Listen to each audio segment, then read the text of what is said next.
All right. First of all, I'd just like to thank everybody for coming. The first, and hopefully many to come, JI Internovation Faces of the Future. First and foremost, just want to say, we had this fabulous group of 5, and you'll hear from them. Aaron, Tynan, Drew, Patrick, and Jackie. And what I'd like to do today, if you don't know me, I'm Mike Springer, so I'm the Director of Operations and Entrepreneurship at the JI, which is directly across the way. And thanks everyone being here. We had to have it in this room. So just to preface, we practiced everything with this wall down. Now it's exposed, so I think you guys, trust me, can figure it out. I think 5 times today it came up that the summer has absolutely flown by. And I want you guys to keep that in your mindset throughout today's conversation, that in 8 weeks, what these young, and I will probably say this word 10 times, brilliant individuals did is really impact. The JI is a startup. And like any startup, things are challenging. Things aren't always crystal clear, but that's really why we're all here, is to learn from each other, collaborate, and move towards our vision, in this building's vision, which is innovate in Western New York to impact healthcare. Secondly, I think they really hit the ground running. So all of them immediately got their projects, ran off, worked as a team. And the reason it was important is they worked as a team is, for most of them, I think it was probably the first time in an industry setting they actually had to collaboratively learn on the fly. And secondly, more importantly, if you don't know the JI, we're a lean startup, so about 6-7 employees. They inherently doubled our staff for 2 months. So I think Bob even said equivalent to almost an FTE in terms of 5 for 2 months here at the JI. I know I speak for all the JI that they inspired us. That's really important to me for internships. The energy they bring every day keeps me going, really drives my energy, drives the team's energy. And I want to thank you guys for that, because I think that's something that you gave us, including the gifts that you brought in today that was ridiculously unnecessary. I hope at the end of the presentation you'll be somewhat more informed of how the GVI, the whole entity, the JI in the middle, and the CTRC are already making an impact.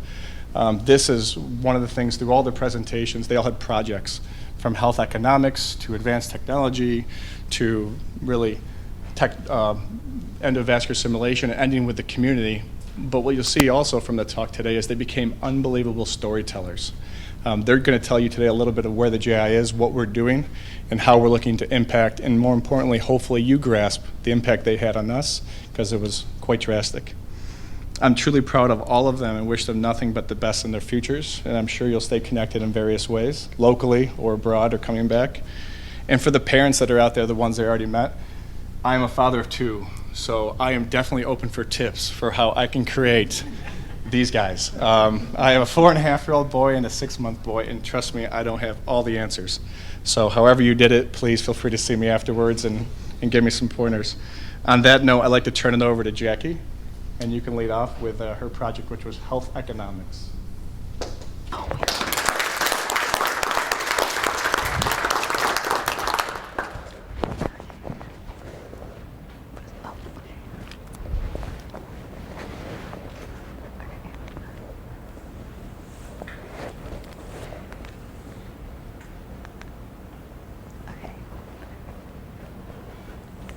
Fact. In the United States, every 40 seconds, one person dies of a heart attack and another suffers a stroke. Keep that fact in mind for later. Now let's go back to the beginning. I arrived at the Jacobs Institute on June 2nd, 2014. What was I assigned to do? My project was titled Health Economics. More specifically, I was responsible for researching updated and specific data regarding the incidence and prevalence of vascular disease, as well as the economic cost of treatment. So how does that fit into the big picture? The mission of the Jacobs Institute is to improve treatment of vascular disease in Western New York, as well as the rest of the world. In order to do that, we needed updated statistics regarding, in order to gain a better understanding of the vascular disease crisis, as well as specific data regarding treatment at the Gates Vascular Institute.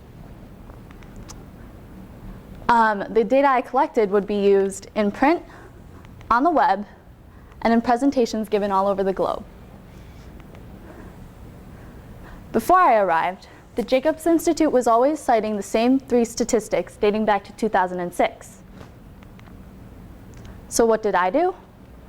I worked with health agencies such as the World Health Organization, the American Heart Association, the National Stroke Association, the CDC, NIH, CMS, the US Department of Health, the New York State Department of Health, as well as top officials at Kaleida like Lori Mariano and Jeff Holt. I also worked with the hospital librarian, Diane Schwartz. I compiled my data into a white paper, which is essentially a research paper reporting my data findings in a manner that objectively informs the reader about the crisis of vascular disease on a local, state, and national level. I also created a slide deck using infographics that I made on Pictochart.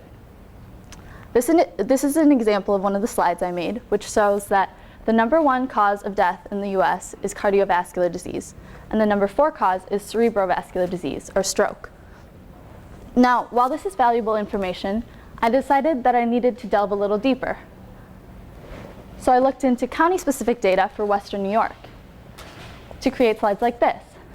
This graph shows the heart attack death rates for all 8 counties in Western New York as compared to the US average and the New York State average. As you can see, all 8 counties in Western New York exceed the state and national averages, which I found rather troubling, because why Western New York? So then I decided to delve even deeper and look into the risk factors behind heart attack and stroke.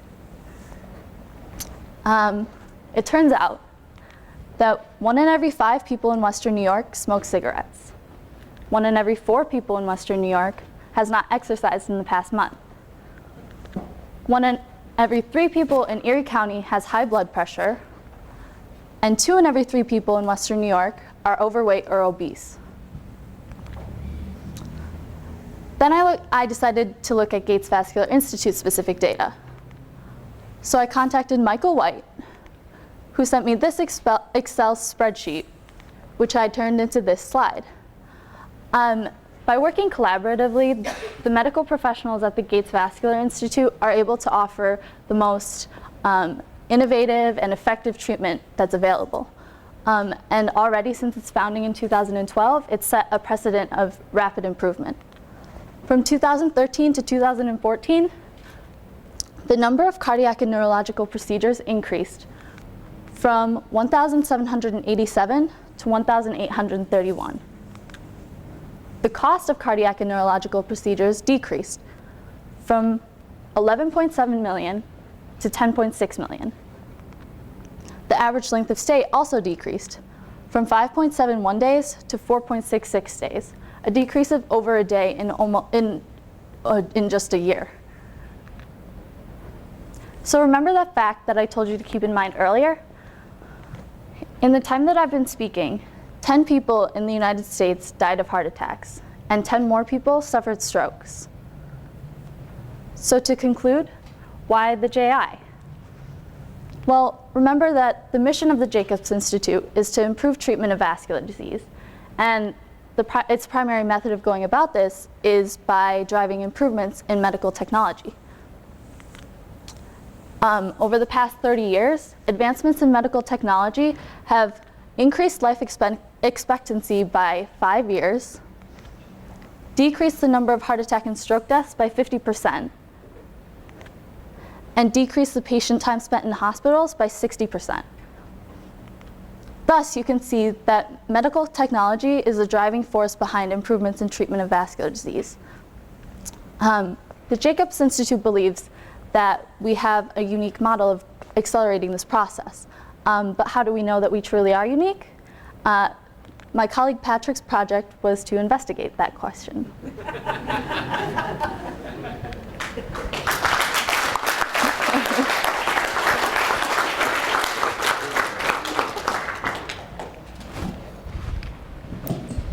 Hello? Hello? Hello? Can everybody hear me? Hello?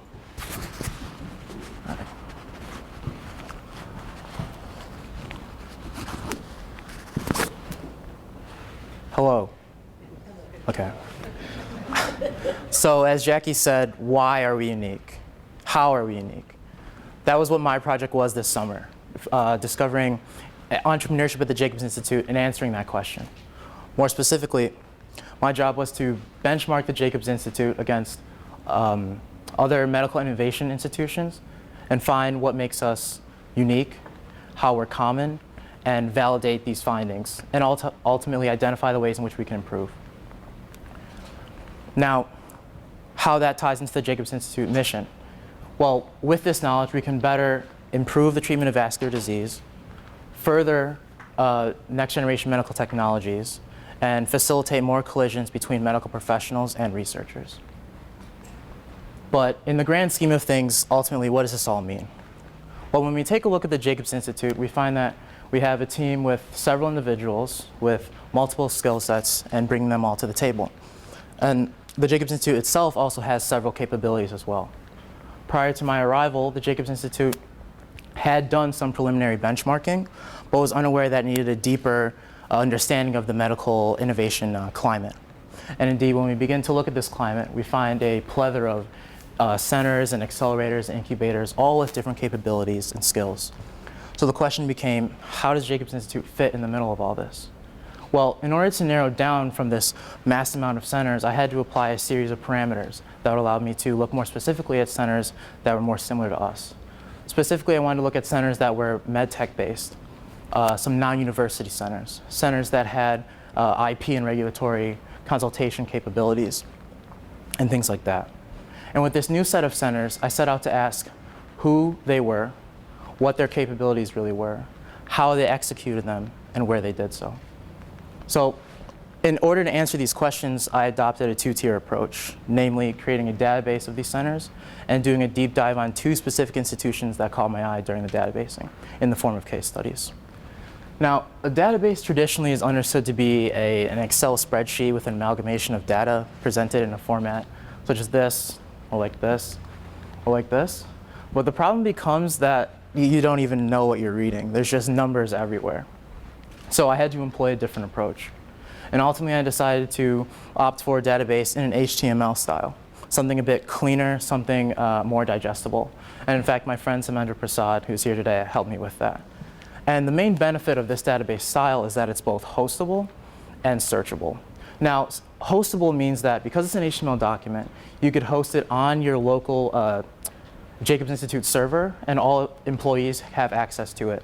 It's also connected to Google Docs, so you can continue to update it even after this intern class is gone. So you have a growing database. Secondly, it's searchable. So those parameters I mentioned earlier, you can search by each of those. You can search by contact name, ability, capability, and things like that. Secondly, I employed the case study approach. There were two centers in specific which really caught my eye during this database process, namely Hatch Medical in Atlanta and Cleveland Clinic Innovations in Ohio, which you may have heard of.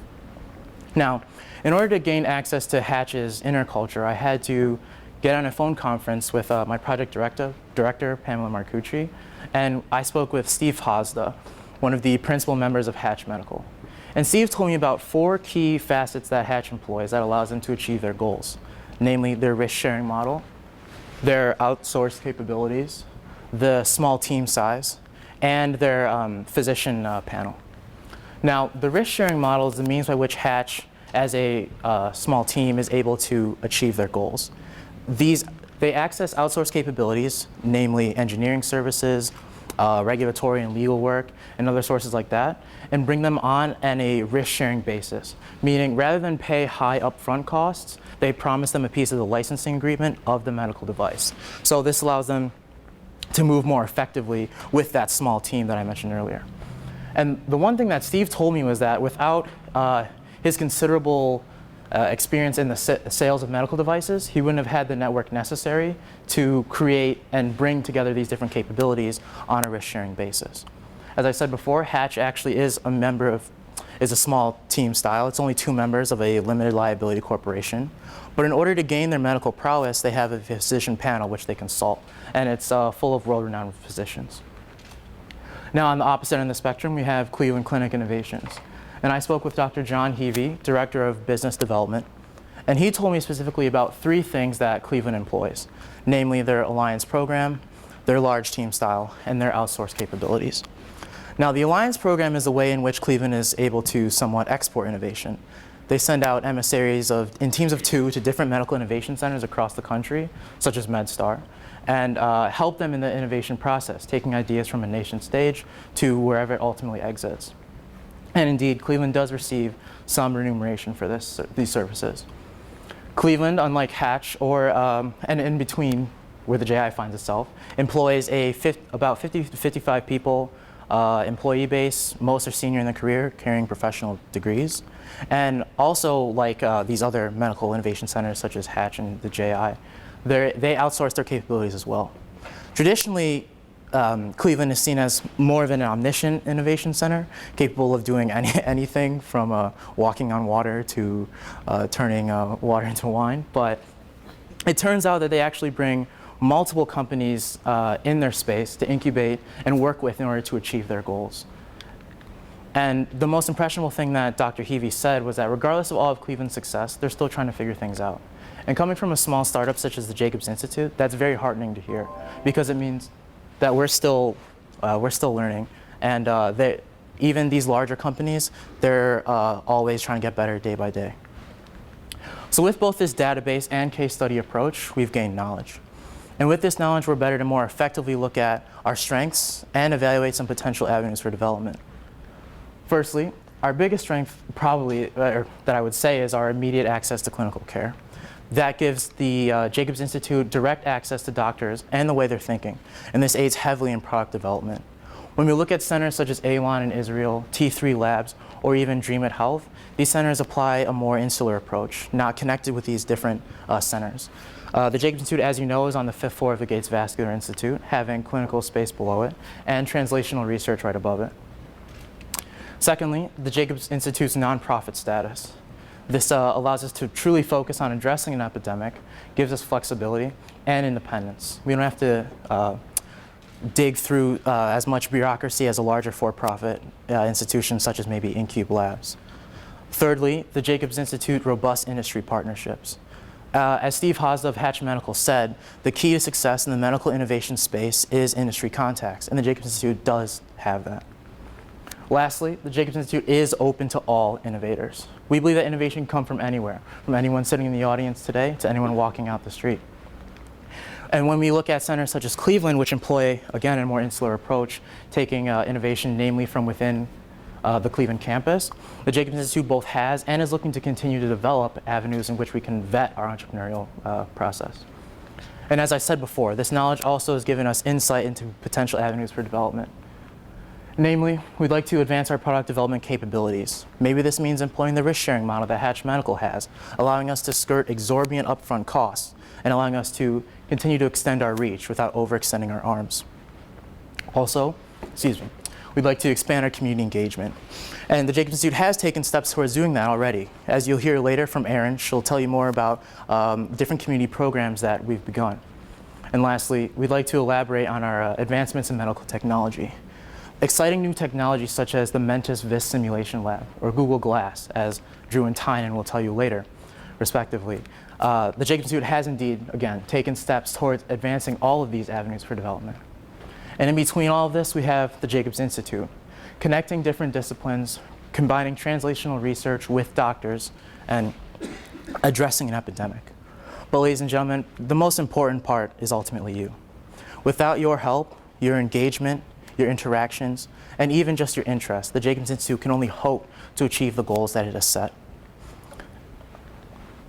Now, many of you have heard that Buffalo is dead, that there's nothing left here, and that our heyday is behind us. How can we change those kinds of mindsets? Well, here at the Jacobs Institute, day in and day out, we have individuals coming in working towards a goal, believing that this city's best days are still ahead of us. And the only way we can truly achieve that is, as I said, with your help. We need to prove to the world that this city is as great as we know it to be. Thank you.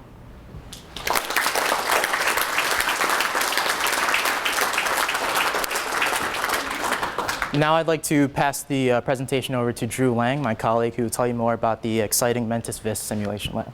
Thanks. Thank you. Thanks. Can everyone hear me all right? Great. All right. So let me just start off by asking you guys a question. Let's say you need to have surgery. I don't know, let's say you have an aneurysm in your brain or something like that, and needs to be coiled, okay, or removed, whatever. How would you like it if the physician who's going to operate on you operates on your anatomy before he actually operates on you? That is what endovascular simulation is all about, and that is the future.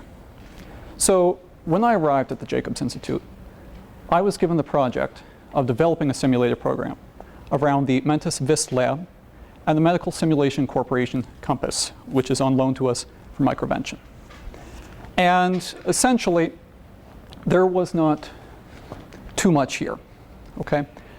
If you look at the lab when I arrived, as you can see, all that was pretty much there was the old Mentis VIST and not too much else.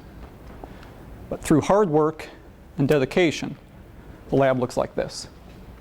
And as you can see, we have two simulators in there right now, both the Mentis VIST and the Medical Simulation Corporation Compass, along with other medical device making equipment. So what exactly, when I say simulation, what do I mean? Well, this is what the Mentis looks like, okay? It looks like a person just laying down on a table, okay? So there are 4 different access points on the simulator. So you can see they look like orange little patches. There's one there and one there. And that is where you can insert different tools to begin the procedure. So there are 4 screens up there. The one on the far left, that is for what's called a scene, and it looks like this. A scene is essentially a short video that physicians use to look at how contrast and blood flows throughout the vasculature, whether that would be of the brain or wherever in the body. Now the screen to the right of that is your main fluoro screen. So the fluoro screen is what you see, what the x-rays and so forth, that's the screen you see, okay? The most important one. Then to the right of that is another fluoro screen, which another angle, whatever, however you have the C-arm set up, which take the x-rays, that's what shows you there. And finally, on the far right is the controls. So that manages all aspects of the simulator, whether that would be moving the table, choosing a different tool, or whatever that might be. So what exactly are the capabilities of this? I mean, I've said simulation, but what does it do? Well, it doesn't just do neurointervention. In fact, it does a host of other things, including all of those, which, there we go. So below the knee intervention, coronary intervention, neurointervention, renal, et cetera, et cetera, et cetera. So again, the future of this is unbelievable. But one aspect that I touched on before of actually operating on your anatomy before the physician actually operates, that is what's called KSIT. So KSIT allows for CT, MRI scans, okay, to be converted into a separate file, which is then uploaded onto the simulator and allows the patient to do what I had said earlier. Now, just a few other things on Mentis that I'd like to mention. First off, Mentis is actually a Swedish company that was founded in 1999 and currently has 600 endovascular simulators worldwide. There are over 120 different validation studies that prove that the Mentis is like the cath lab environments. The tools used in the simulator are the same that are used downstairs. The only difference is we have to prep them by cutting off the tips. But it is as realistic as can be. So the other simulator we have is what's called the SimSuite Compass. And that is a more portable alternative to physician training or product demonstrations, which at this point in the game, mainly the simulators are being used for trainings, but we have also had product testing and product development. So where does this fit in the big picture?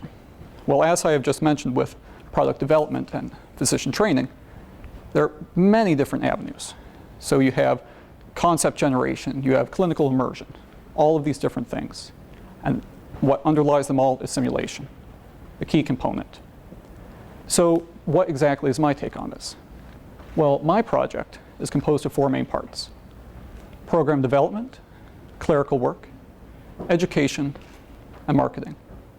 So as you can see, the program development is by far the largest component and has taken a significant amount of time.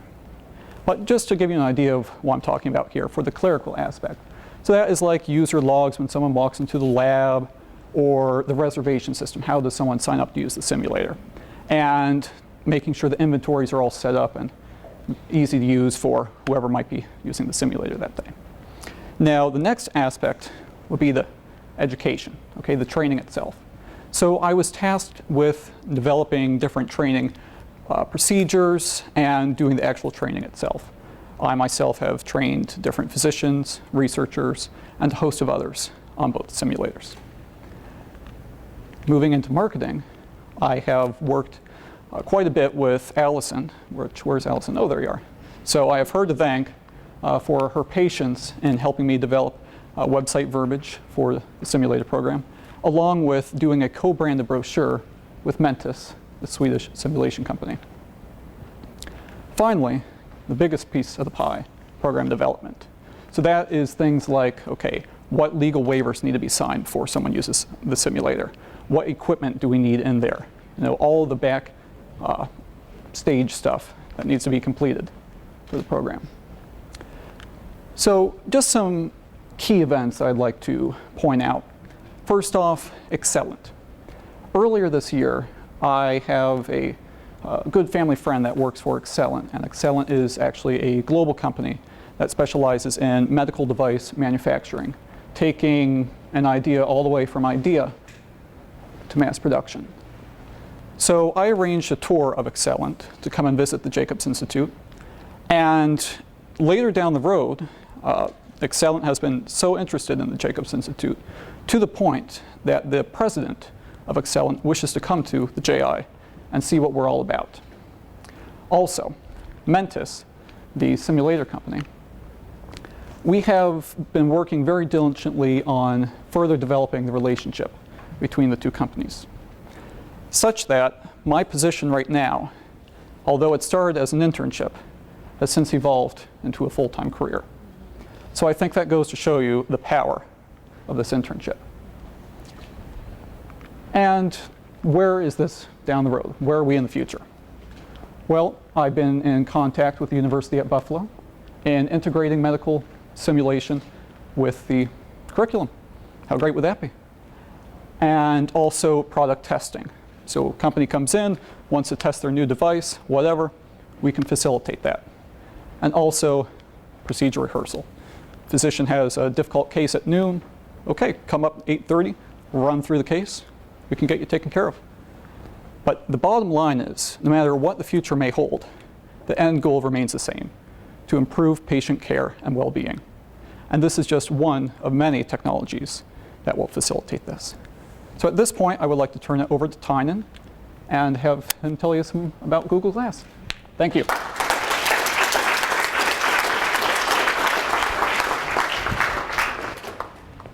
Hi. So my project this summer is to work with Google's new technology, Glass. It is a head-mounted computer that provides access to a camera, microphone, and internet. But the question is, so what is it really? Well, again, it's a computer, a camera, a microphone, and internet. But what makes Google Glass different from an iPhone? It has all the same parts.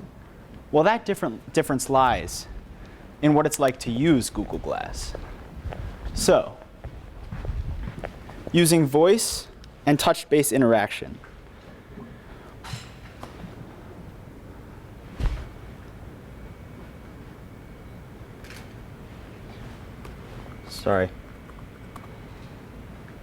Using voice and touch-based interaction, we can do a lot of very powerful things with Glass. OK, Glass, show the viewfinder. I apologize for the choppiness. It's merely just the interface I have here. But it works very, very seamlessly. I can quit out of the video. OK, Glass, take a picture. Smile.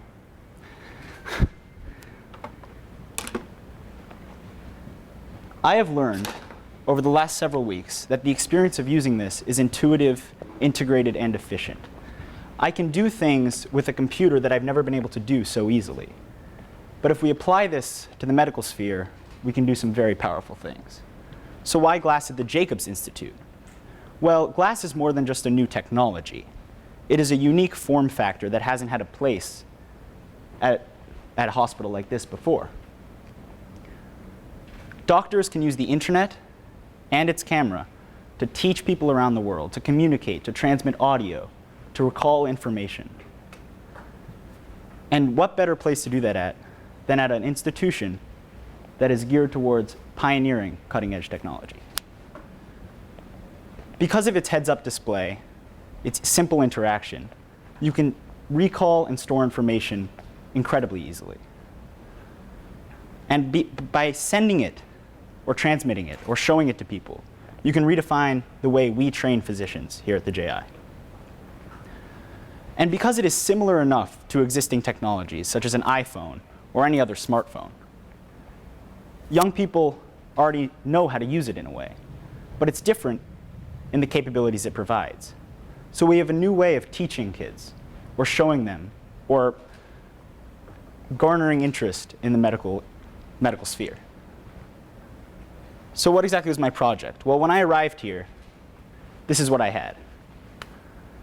2 unused pairs of Google Glass, neither of which had been opened and neither of which had been used. So I started to develop an approach. I would research, consult, create proofs of concept, and incorporate it into a community day. When I researched, I went on the internet, I read articles, I devoured anything I could find, including a peer-reviewed paper on glass. And in consultation, I talked to physicians, and I talked to a CEO of a company called Infonaut that uses RFID tracking to improve health at hospitals, using hand washing. But what did I discover through my research? Well, there's 2 main areas to focus on. Useful software that we can develop or license, as well as where is it being used right now, what are they using it for, and how are they using it? So, first off, out of the sea of software options that are being developed right now for a very, very new technology, I focused on 3 main ones. Augmetics is a program that automatically catalogs and stores physician-patient interactions, as well as retrieval of pertinent patient details, which is a very, very powerful tool when you don't even have to move your head to check the patient's heart rate. 2 video broadcasting technologies, pristine eyesight and live stream, allow doctors to communicate with people across the world.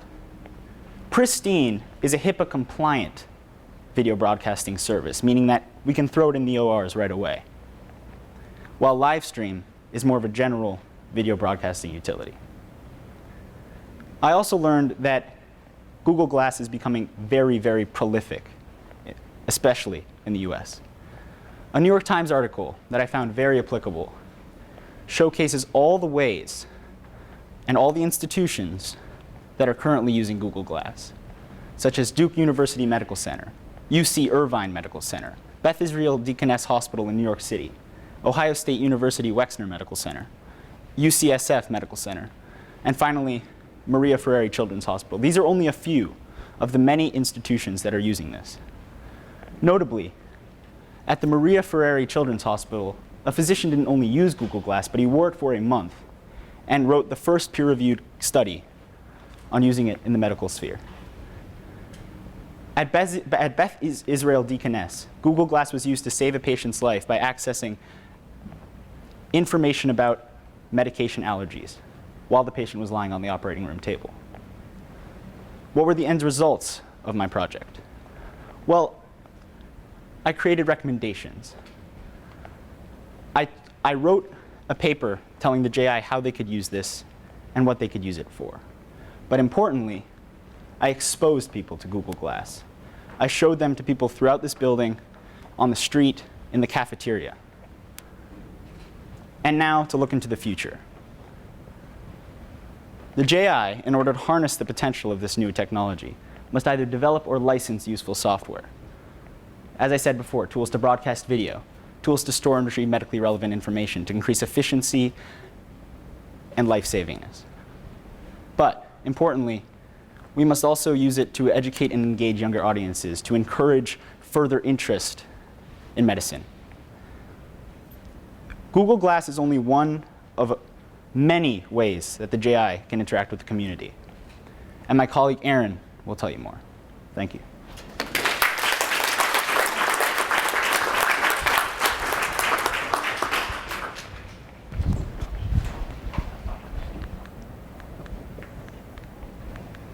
So my brief understanding of my project was that I needed to expand the existing community outreach program here at the JI. So what did that mean? I developed a program that engaged local schools and organizations while educating the public about us. So before I arrived at the Jacobs Institute, they had started to create a program from the ground up. Now obviously the Jacobs Institute felt that this was necessary because with just a few employees and many other aspects to focus on, they still wanted to begin a program. Now to start the program, they didn't have many contacts in mind. They didn't know many people in the building or throughout the campus, so they just used who they knew. So with that information, they just hosted local schools for community days, and they obviously wanted someone to continue that. So the big picture, how does the Jacobs Institute fit into, or how does the community outreach program fit into the Jacobs Institute mission? Well, we wanted to engage the community as a whole. We wanted to get people in the Buffalo-Niagara around the Buffalo-Niagara region to know more about the Jacobs Institute. Now, not only would this publicize the potential of the Jacobs Institute, but the Buffalo-Niagara Medical Campus as well. So like I said, they just had a few contacts, so we need to create a database of contacts throughout the medical campus to increase participation. So while I was here over the summer, the Jacobs Institute wanted a slideshow that would show, answer a few questions. What is the Jacobs Institute? The history of the JI? Why the JI? Why the need for a vascular center? And what does the Jacobs Institute do? Now this may seem like a simple task, but I had to include all of the visions of the staff at the JI into one cohesive PowerPoint. So our current program for a community day includes all three entities of this building: Kaleida Health Gates Vascular Institute, the Jacobs Institute, and the UB Clinical Translational Research Center. So it starts downstairs in the Kaleida Health GVI, where the students get to see all the cath labs and how doctors collaborate. They then head up to the Jacobs Institute, where they see how we are working with both of our partners in creating advancements in medical innovation. We also bring them upstairs to the UBCTRC, where they can do hands-on labs, such as touching real human brains and seeing a 3D printer. Oops. And lastly, they can participate in a career panel with medical professionals and see how these people in the medical world have become successful. So, like I mentioned, we are building relationships locally with many different schools. Mainly Health Sciences Charter School we have a great relationship with. I created and developed a program that brought 30 freshman students to the Jacobs Institute last week. We also work with schools such as Elmwood Franklin, Bennett High School, Science Magnet School, Buffalo Public School 33, Niagara Falls High School, Williamsville North, South Park, and Lockport. We've also had a group come in to tour from Leadership Buffalo, and in the future we hope to work with the Buffalo Airmen League to develop an adult program. So we've not only worked locally but nationally as well. As you can see, most of the groups are from the East Coast, but we hope to expand in the future. And we've also worked globally with many different places, and these people come for meetings, tours, seminars, and even training days. So community involvement, as I mentioned, they didn't have many contacts. So when I arrived, I sent out emails to the whole building and people throughout the medical campus to get more people involved. As you can see, there's a variety of different professions up there, from New York State Trooper to electrophysiologist to a professor. This will allow the program to be more well-rounded and even tailored in the future to days such as technology days, medical days, and health days. So interactive learning. When they head up to the UBCTRC, there are many different stations. One of the kids' favorite ones is holding real human brains. Now this program is run by, or it can be manned by a fellow or doctor, and this allows the students to hear real-life examples and ask as many questions as they want. They can also see how a 3D printer is used in a professional setting. These 3D printers are used to create artery models out of plastic polymers that can then test medical devices in the future. Now the students, I think this really fosters an interest in the engineering field as well. They can also come to the Jacobs Institute, where we show them pre-recorded neurosurgical procedures from downstairs on the 4th floor cath labs. And we usually have a doctor there to describe the procedure and have the students ask questions and see what they're doing on a day-to-day basis. And lastly, the career panel, like I mentioned before, with different medical professionals, and they really see how they've become successful and they can ask questions about their journey. These are some thank you notes that I received from the students at Health Sciences Charter School. Most of them said that they loved the interactive learning and that we really impacted them so that they could see what different professions are available in the medical field. This is a flyer that my colleague Patrick and I created, and we hope to get this out to many different schools to show them what programs we do offer and get more schools coming in on a regular schedule.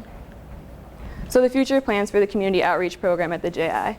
We want to continue to develop stronger relationships with local schools. We think that the Jacobs Institute program can be installed in their curriculum so that they come on a more consistent and annual schedule. We also want to continue to engage more employees throughout the Buffalo Niagara Medical Campus and throughout the building to get the program to become more well-rounded and more people involved. And lastly, we want to continue to work with the BNMC. Now, while I was here at the JI, I met with Akua, who is the community coordinator from the Buffalo Niagara Medical Campus, and she said that in the future they're hoping to work on a school program and that they would love for us to be involved. So, as you can see, my project was mainly focused on the community, and the Jacobs Institute's mission is strongly favors the, they really want to give back to the community. Whether it's through educating the public about vascular disease, Or facilitating medical innovation. Or giving surgeons the ability to practice on the simulator before operating. Or bringing cutting-edge technology to Buffalo. Or educate Buffalo's youth on different medical fields. We are all about the community here at the JI. Thank you.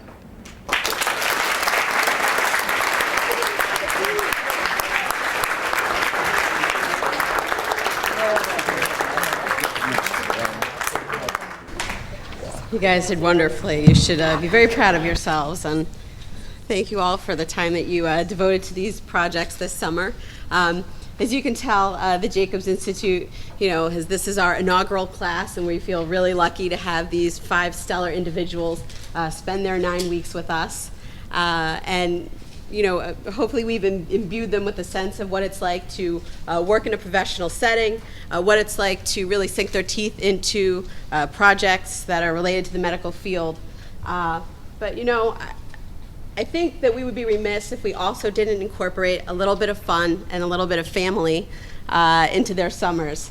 So I actually put together a brief slideshow. I forgot to introduce myself. I'm sorry. I'm Allison Cooperman, the communications manager here. I'm just so excited.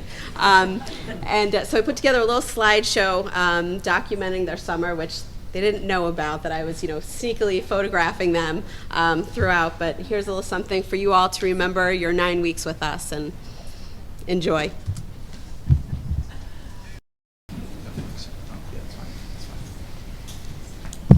All right, so can everyone hear me okay? Yep. All right. Thank you all so much for coming. It was a tremendous experience for all of us. And before we adjourn for some light refreshments, I just think it would be best that we all just share a few of our own reflections of the Jacobs Institute. I have thoroughly loved my time here, and I believe we all have, for that matter. I know I've been exposed to medicine, business, shadowing, and so many other wonderful opportunities. I remember shadowing with Dr. Siddiqui, and yes, getting up at 6:30 in the morning, being here. Oh yeah. But anyway, maybe you want to talk a little bit about that. So getting up early, I guess, is kind of unfortunate. But seeing like Dr. Siddiqui perform a surgery was just like amazing to look at the dexterity with which, like he carried out the whole thing. And then I went to another room and saw Dr. Levy, I believe, and he was doing a more invasive surgery. So I was able to see like the brain and all the different parts. I'm like, wow, that's really cool. So it's definitely been in my never-ending search for a career. It's been a great experience in that regard. Well, what I noticed about the office was that it's really unique how all the staff at the JI is like a family, and I think that in our short time here, we, as the interns, have also become a family. And it's funny because when we're working, we all sort of like convene around Patrick's desk every single day, and I can't tell you how many times Courtney Farron, our office manager, came over and asked us why we all sat on top of each other when we have such a large office space. But I think it's because we've become such good friends.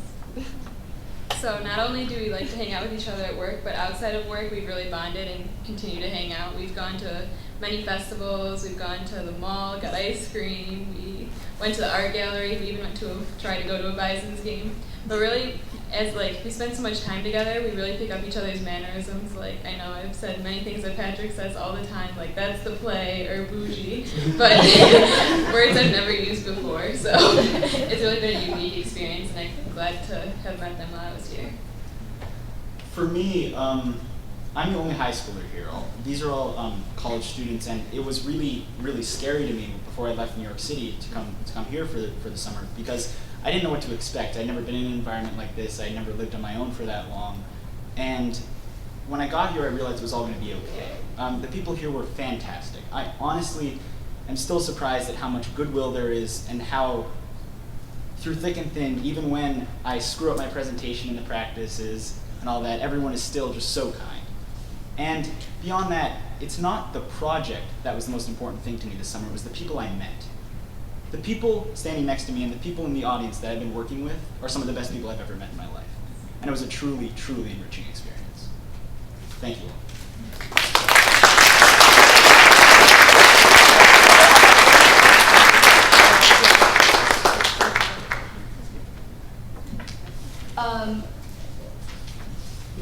Oh, okay. So if you have any questions about like our presentations or our experience, you can ask now. Anyone? Oh. Yeah. Do you want me to? Oh, okay.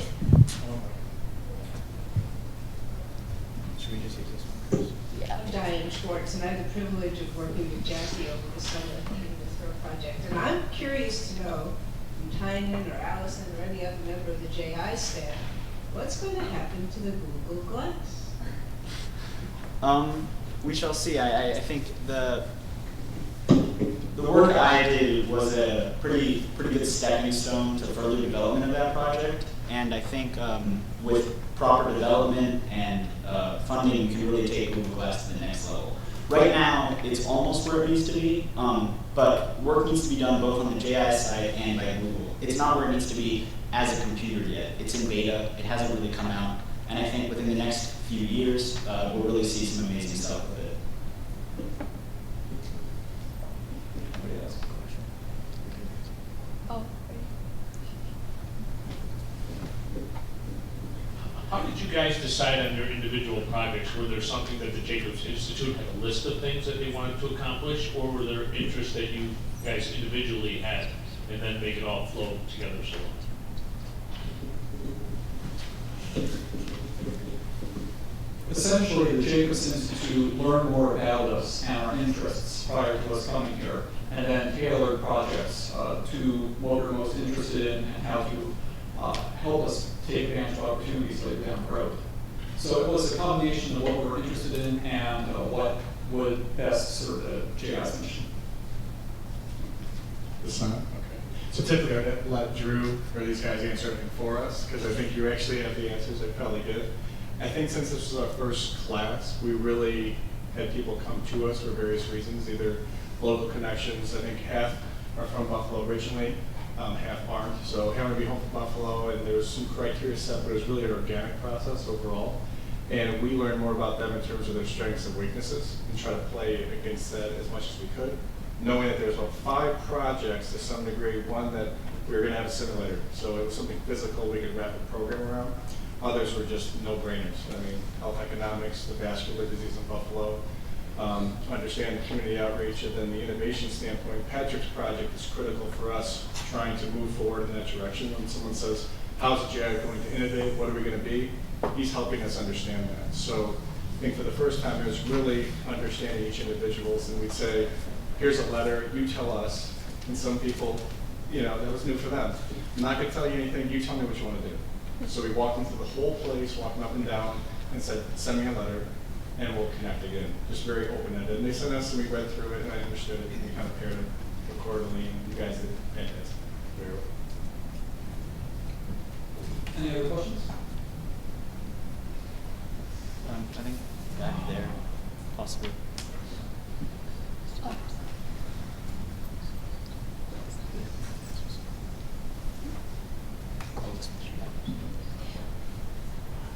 I'm Pam Jacobs, and I could not be prouder. If this is the first class, you are ambassadors for the future, and such an excellent example of youth and energy and intelligence, and I'm just honored to be here to see this work. I was able to do the simulator with Drew, and that was fabulous. So I just think we all be speaking sort of the same language of this. You're just wonderful. I'm just so proud of what you've accomplished for the JI and the future of the JI. Thank you.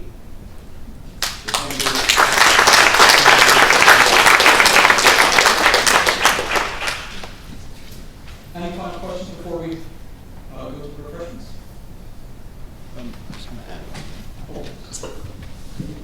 When we go inside, you guys are welcome to ask us any more questions you might have personally, and I would love to show someone Google Glass if they want to try it on, to play around with it a bit.